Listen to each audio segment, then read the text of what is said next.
Chapter 13. How the Dwarfs Refused to be Taken In. Tirian had thought, or he would have thought if he had time to think at all, that they were inside a little thatched stable about 12 feet long and 6 feet wide. In reality, they stood on grass. The deep blue sky was overhead, and the air, which blew gently on their faces, was that of a day in early summer. Not far away from them rose a grove of trees thickly leaved, but under every leaf there peeped out the gold or faint yellow or purple or glowing red of fruits such as no one had seen in our world. The fruit made Tirian feel that it must be autumn, but there was something in the feel of the air that told him it could not be later than June. They all moved toward the trees. Everyone raised his hand to pick the fruit he best liked the look of, and then everyone paused for a second. This fruit was so beautiful that each felt, "It can't be meant for me. Surely we're not allowed to pluck it." "It's all right," said Peter. "I know what we're all thinking, but I'm sure, quite sure, we needn't. I've a feeling we've got to the country where everything is allowed." "Well, here goes then," said Eustace, and they all began to eat. What was the fruit like? Unfortunately, no one can describe a taste. All I can say is that compared with those fruits, the freshest grapefruit you've ever eaten was dull, and the juiciest orange was dry, and the most melting pear was hard and woody, and the sweetest wild strawberry was sour. And there were no seeds or stones and no wasps. If you had once eaten that fruit, all the nicest things in this world would taste like medicines after it. But I can't describe it. You can't find out what it is like unless you can get to that country and taste it for yourself." When they had eaten enough, Eustace said to King Peter, "You haven't yet told us how you got here. You were just going to when King Tirian turned up." "Well, there's not much to tell," said Peter. "Edmund and I were standing on the platform and we saw your train coming in. I remember thinking it was taking the bend far too fast, and I remember thinking how funny it was that our people were probably in the same train, though Lucy didn't know about it." "Your people, High King?" said Tirian. "I mean my mother and father, Edmund and Lucy's and mine." "Why were they?" asked Jill. "You don't mean to say they know about Narnia?" "Oh no, it had nothing to do with Narnia. They were on their way to Bristol. I'd only heard they were going that morning, but Edmund said they'd be bound to be going by that train." Edmund was the sort of person who knew about railways. "And what happened then?" said Jill. "Well, it's not very easy to describe, is it, Edmund?" said the High King. "Not very," said Edmund. "It wasn't at all like that other time when we were pulled out of our world by magic. There was a frightful roar and something hit me with a bang, but it didn't hurt, and I felt not so much scared as, well, excited. Oh, and this one queer thing, I'd had a rather sore knee from a hack at Rugger. I noticed it was suddenly gone, and I felt very light, and then here we were." "It was much the same for us in the railway carriage," said the Lord Diggory, wiping the last traces of the fruit from his golden beard. "Only I think you and I, Polly chiefly, felt that we'd been unstiffened. You youngsters won't understand, but we'd stopped feeling old." "Youngsters indeed," said Jill. "I don't believe you two really are much older than we are here." "Well, if we aren't, we have been," said the Lady Polly. "And what has been happening since you got here?" asked Eustace. "Well," said Peter, "for a long time, at least I suppose it was a long time, nothing happened. And then the door opened." "The door?" said Tirian. "Yes," said Peter, "the door you came in, or came out by. Have you forgotten?" "But where is it?" "Look," said Peter, and pointed. Tirian looked and saw the queerest and most ridiculous thing you can imagine. Only a few yards away, clear to be seen in the sunlight, there stood up a rough wooden door, and round it the framework of the doorway. Nothing else, no walls, no roof. He walked toward it, bewildered, and the others followed, watching to see what he would do. He walked round to the other side of the door, but it looked just the same from the other side. He was still in the open air on a summer morning. The door was simply standing up by itself as if it had grown there like a tree. "Fair sir," said Tirian to the High King, "this is a great marvel." "It is the door you came through with that Kellerman 5 minutes ago," said Peter, smiling. "But did I not come in out of the wood into the stable, whereas this seems to be a door leading from nowhere to nowhere?" "It looks like that if you walk round it," said Peter. Put your eye to that place where there is a crack between two of the planks, and look through." Tyrian put his eye to the hole. At first he could see nothing but blackness. Then, as his eyes grew used to it, he saw the dull red glow of a bonfire that was nearly going out, and above that, in a black sky, stars. Then he could see dark figures moving about or standing between him and the fire. He could hear them talking, and their voices were like those of Kellerman's. So he knew that he was looking out through the stable door into the darkness of Lantern Waste, where he had fought his last battle. The men were discussing whether to go in and look for Rishton Tarkin, but none of them wanted to do that, or to set fire to the stable. He looked round again and could hardly believe his eyes. There was the blue sky overhead, and grassy country spreading as far as he could see in every direction, and his new friends all around him laughing. "It seems, then," said Tyrion, smiling to himself, "that the stable seen from within and the stable seen from without are two different places."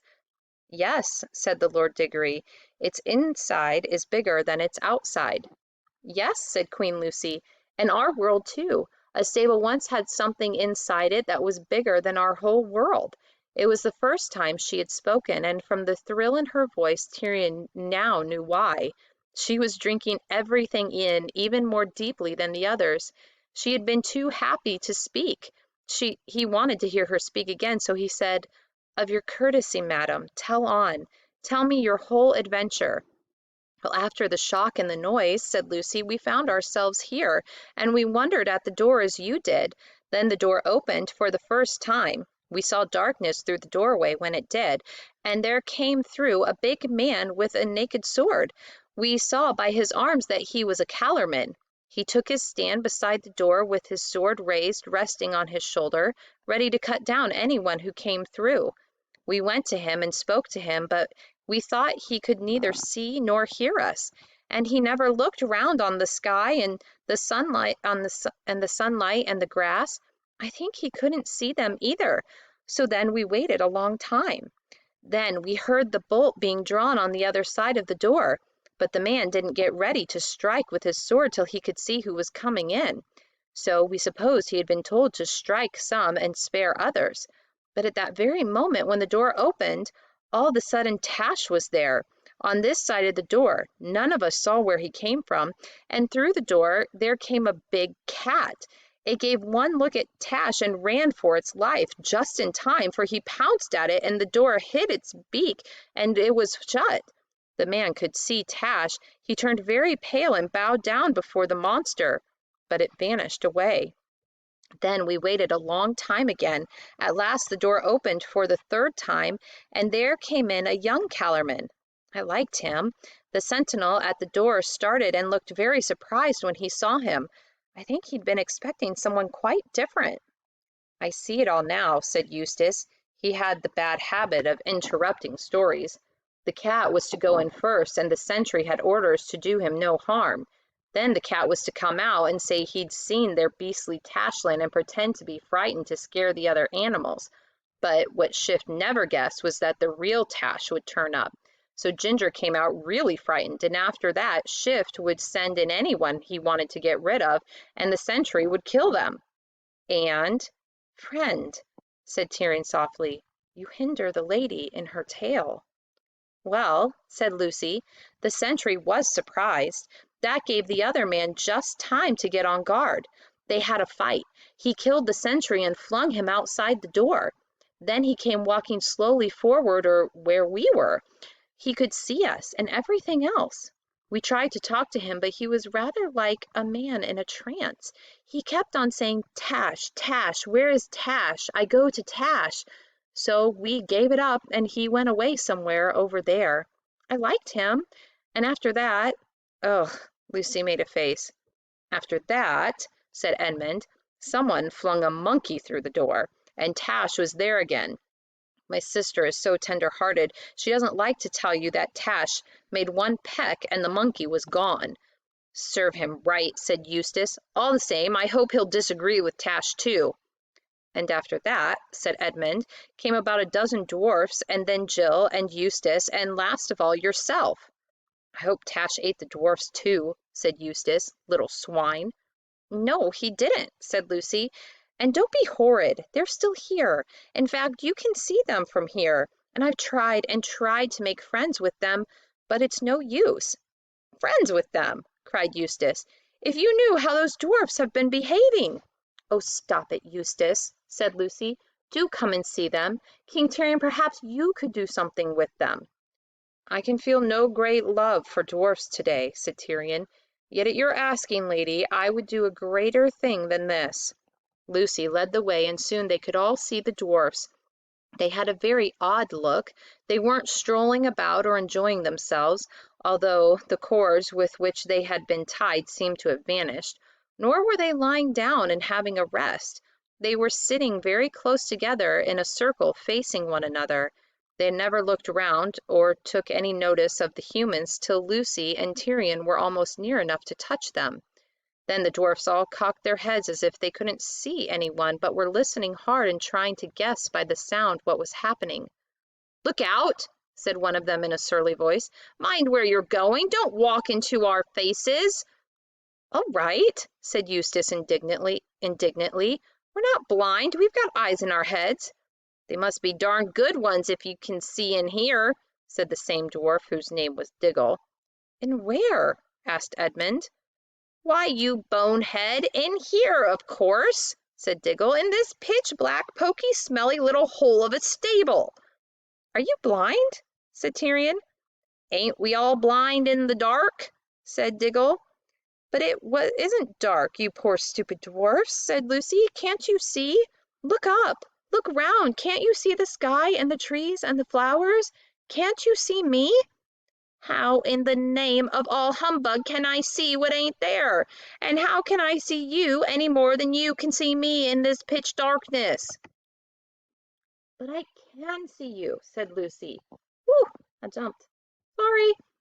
"I'll prove I can see you. You've got a pipe in your mouth." "Anyone that knows the smell of baccy could tell that," said Diggle. "Oh, the poor things, this is dreadful," said Lucy. Then she had an idea. She stooped and picked some wild violets. "Listen, dwarf," she said. "Even if your eyes are wrong, perhaps your nose is all right. Can you smell that?" She leaned across and held the fresh, damp flowers to Diggle's ugly nose, but she had to jump back quickly in order to avoid a blow from his hard little fist. "None of that!" he shouted. "How dare you? What do you mean by shoving a lot of filthy stable litter in my face? There was a thistle in it, too. It's like your sauce. And who are you, anyway?"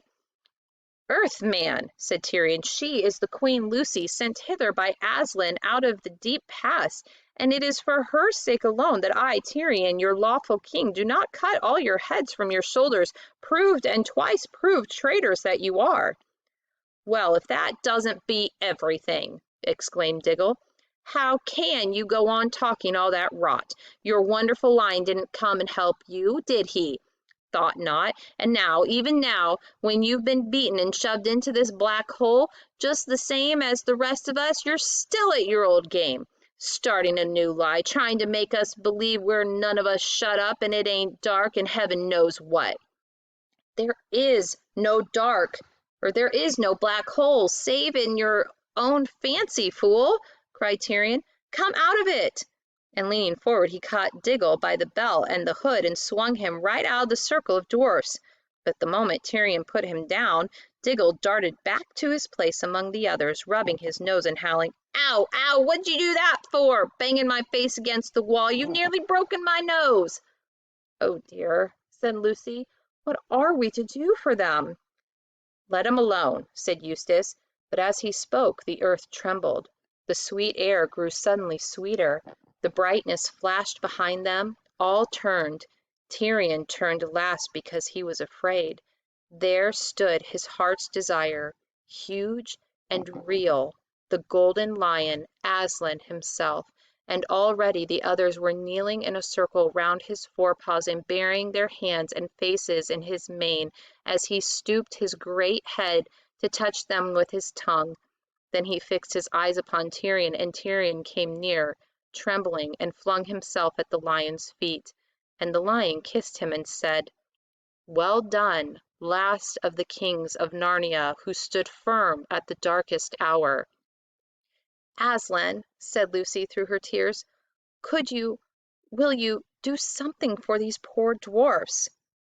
"Dearest," said Aslan, "I will show you both what I can and what I cannot do." He came close to the dwarfs and gave a low growl, low, but it set all the air shaking. But the dwarfs said to one another, "Hear that? That's the gang at the other end of the stable trying to frighten us. They do it with a machine of some kind. Don't take any notice. They won't take us in again." Aslan raised his head and shook his mane. Instantly a glorious feast appeared on the dwarfs' knees, pies and tongues and pigeons and trifles and ices, and each dwarf had a goblet of good wine in his right hand. But it wasn't much use. They began eating and drinking greedily enough, but it was clear that they couldn't taste it properly. They thought they were eating and drinking only the sort of things you might find in a stable. One said he was trying to eat hay, the other said he had got a bit of old turnip, and a third said he'd found a raw cabbage leaf.